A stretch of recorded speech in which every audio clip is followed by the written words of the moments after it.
বাপ মা এমন সম্পদ, যখন জীবিত থাকে মানুষ বোঝে না।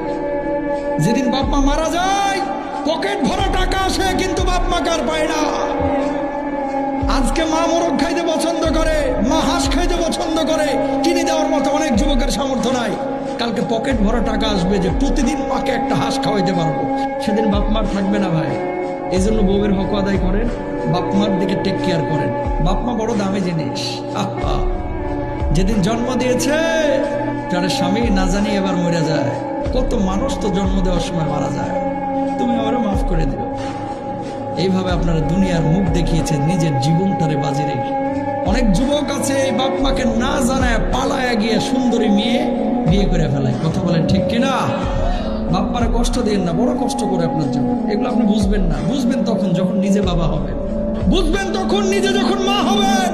তখন বুঝে আর কোনো লাভ হবে না, ততদিনে মা কবরে চলে গেছে।